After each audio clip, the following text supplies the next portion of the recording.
What's that? We actually won another trophy? You love to see it. But there's still 4 more to go: the Euros, the Copa America, the African Cup of Nations, and of course the World Cup. Now my plan was to just get a job at an African team for the next African Cup of Nations, but despite my attempt to get the Ghanaian FA to sack their manager, no job was forthcoming other than Algeria, and I never really fancied that one anyway, so I ended up staying in charge of Australia for a while. It's actually quite refreshing to have a team who can consistently perform, even if we usually only have limited opposition. We got some great wins over Chile and Sweden, as well as in the World Cup qualification, where we annihilated the first round group without conceding a goal. We haven't actually lost a game in our entire spell in charge, but a stronger nation would definitely be a safer bet to contend for the World Cup, and with Euro 2036 and the Copa America now done, Italy and Brazil both naturally now winning them without us, there are some jobs to go for. The 3 logical choices are Spain, Argentina, and of course, England. I have never once been offered the Argentina job, which suggests they will just never hire an Englishman, and that looks to be the case again, so it's a choice between Spain, the reigning world champions don't forget,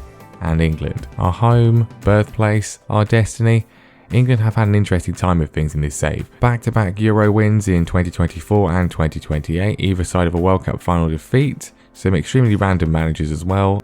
I mean, you've seen the thumbnail. I've turned down the FA once before in the save. I don't really have any excuses now. It's time we went home, and we're bringing football with us. As you would expect by this point, all the real players are gone. Mason Greenwood has just hung up his boots after a Euro semi-final defeat to Italy on home soil at Wembley. So it's going to take some familiarisation, but this is the dream, right? The FA's welcome is a tad confusing, talking about needing promotion, and it quickly becomes apparent that England were indeed relegated from Division A during the last Nations League campaign, finishing below Iceland. I mean, we do have some form for that. We'll look to put that right straight away, as well as qualify for the World Cup. So here are some squad highlights. Much like France, there's problem areas, or really one massive problem, and that is we just don't have any left backs. But with Scott Amura at Spurs, Chris Rice at Manchester City, and Robert Swaby at Bayern, there's some really very good players here, although a few pushing 30, which seems kind of weird for regens. After over 20 years, the backroom staff is still just Gareth Southgate, so I freshened things up a bit, hiring some England legends such as Wayne Rooney, who becomes a coach, and Harry Kane, who becomes under-21's assistant manager. We kick off the Nations League promotion campaign against Bosnia and Herzegovina. We're definitely stronger in attack than defence, but as said, only left back is a glaring concern, although youngster Elliot Head is coming through at Arsenal and looks pretty decent. It's a proud moment at Wembley. First game as England manager, and it's nearly ruined as Bosnia score after 5 minutes, but luckily it's ruled offside. It doesn't take long for us to score though. Chris Rice cuts in from the right to find Robert Swaby, who fires an excellent strike under the keeper for the lead. In the second half, some good work from Williams sets Rice away, who pulls back for Swaby to smash a second into the roof of the net. They end with 10 men and we end with 3 points. It's Scotland next, our oldest foes, and it takes half an hour for us to find the breakthrough, as a nice move sees Anthony Malloy slip in Tyler Westwood for his first goal in our time in charge. And that's it. Dull but effective. The Rice-Swaby combination is in full effect as we dispatch Sweden 1-0 as well. And then in my 200th game in management, we blitz past Bosnia again 3-1. Win against Sweden and promotion is in the bag. We go behind early on as Tolanda scores, but Alfred Scott equalises on the half hour, and in the second half we run absolute riot. Umara with the pick of the goals as we end up winning 6-2. Job done. Scotland are defeated 2-0 in the final game and get relegated in the process. You would have expected us to win this easily, and we do it with a 100% record. Just a shame the AI got relegated in the first place, as we don't get to reach the semi-finals as a result. So we turn our attention to World Cup qualification, and we get handed an extremely simple group, theoretically. It's Scotland again up first, and it's far more even than I'd like. We get the lead in the first half as Malloy crosses for Homera, but 20 minutes later a long ball over the top allows them to equalise. We retake the lead before half time as Rice crosses and it falls to a sliding in Swaby. They have a goal ruled out and it's a nervy end as Weaver misses a penalty, but we hold on for the win. Far more relaxing is the game against Estonia as we win 10-0. Rice gets a hat-trick, Swaby gets 2. Overall, just a really fun evening. Finland is a slightly more nervy but still effective 2-1 win.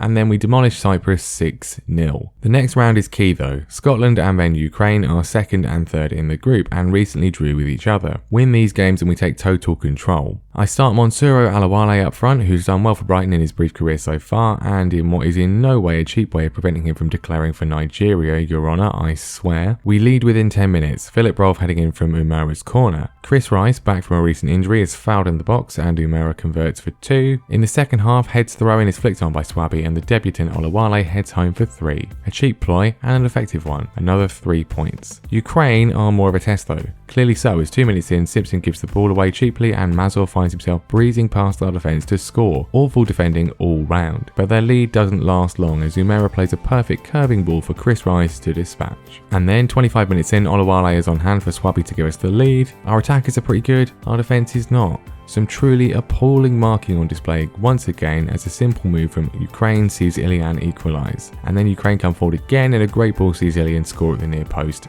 again. I mean, the goalkeeping from Ryan Davies is absolutely shocking as well.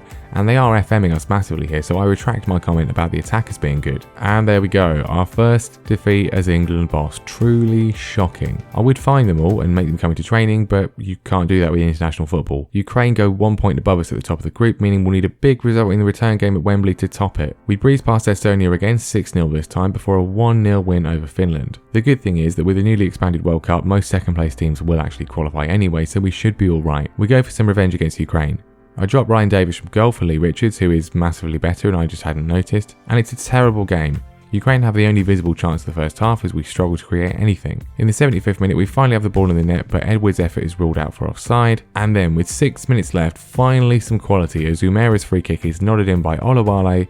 And then in injury time, Ben James makes the points safe with a tidy finish. We win and go top of the group, and with the final match being against Cyprus, I'd be concerned if we don't stay there. I mean, we make it difficult for ourselves and we hit the woodwork 3 times in the first half before eventually Sheldon Edwards remembers to aim between the posts for 1-0. A goal-mouth scramble sees Davies make it 2, a great ball from Umera allows Edwards to rifle home this brilliant finish, before completing his hat-trick with another powerful strike, and then Umera makes it 5 in injury time to seal the deal. And so we qualify, top of the group, never in doubt. Warm up Badil and Skinner, we're on the plane to South Africa. See you next time for the World Cup. Is it coming home? I really hope it is.